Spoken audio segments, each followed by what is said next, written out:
we try to make the most of the bones these houses have, but we can't do so many design changes. Main goal is to have a house that's clean and safe and everything in it works like it's supposed to, and it's as energy efficient and affordable to live in as possible.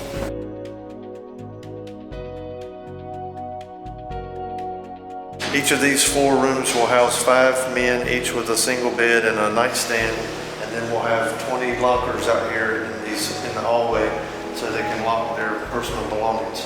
The men will only live here for 18 weeks before they transition out into one of our smaller properties where they can enjoy more independent living.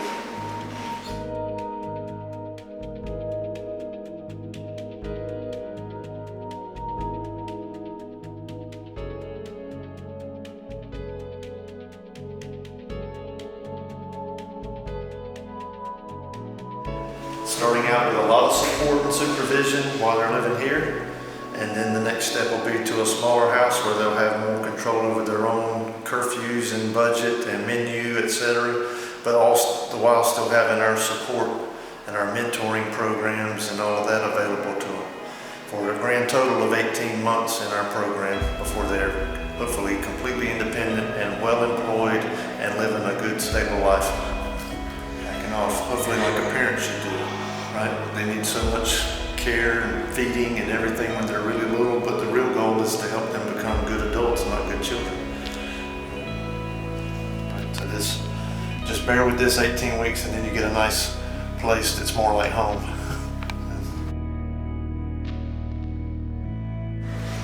I didn't tell you that room downstairs that we started out in, that was what the Flynn home used as their lounge area. It had a big TV and couches and fluffy chairs.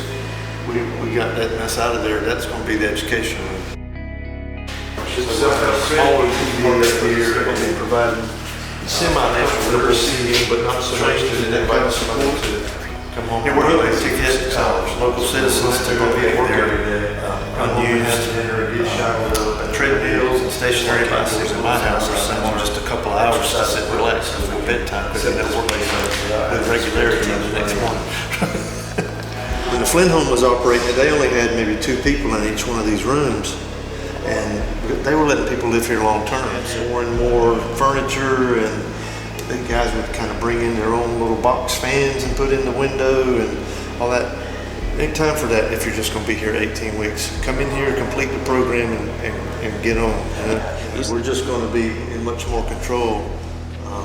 They had stuff going on like the air conditioning would be running, but one person didn't like the temperature, so they'd have a window open. And then once they leave here, we're going to keep encouraging them to go to the college and go through their admissions process and figure out what your aptitudes and passions are and try to really engage in something. Because not everybody who comes to us is going to be interested or have the aptitude to be a residential construction person. My guys working with us right now, they're only here because we're the only people that'll give them a job and try to help them.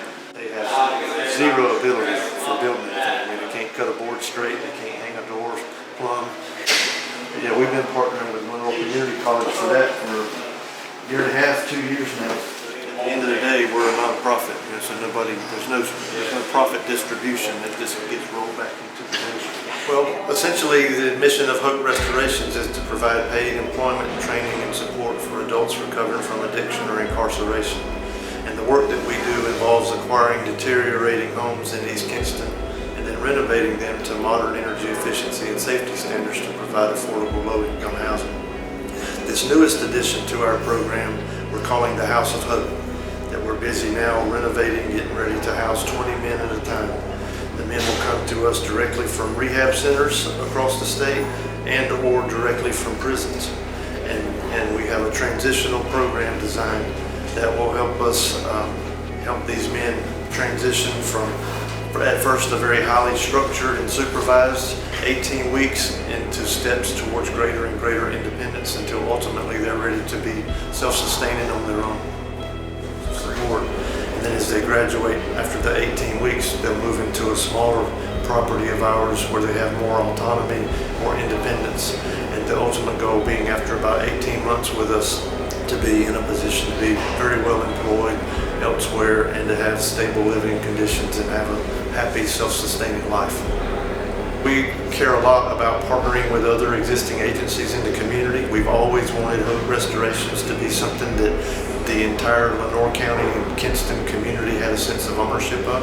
And we really think that the partnership with the United Way will help us achieve that.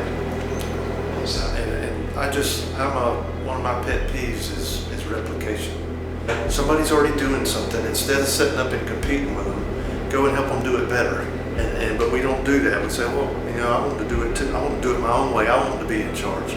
So if somebody's already doing the service that we want provided for our constituents, then we just try to build a partnership and help them do what they do better. And then that frees us up to try to do what we think we know how to do.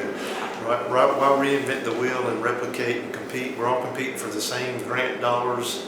We're all competing for the same qualified staff, and ultimately we're all competing for the same people to help. So why are we competing? We should be just helping each other. Prior to the United Way starting this new program, what I used to do as a pastor, when someone would approach me, I would call ICOR. They were that source of information. So that was like, if somebody called me saying I need help with my utility bill, my first litmus test question to see if they were valid is say, have you checked with ICOR? And if they haven't, then I would refer them to ICOR, and if they said they had, then I knew, okay, they're already an abuser, because if ICOR's saying we ain't gonna help you, that means something's up.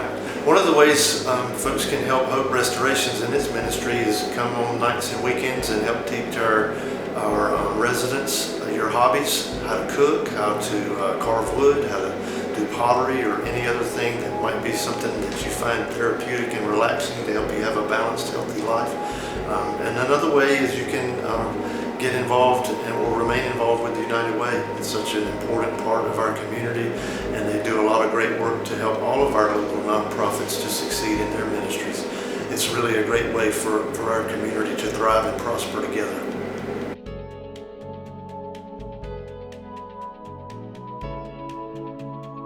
I am. We are.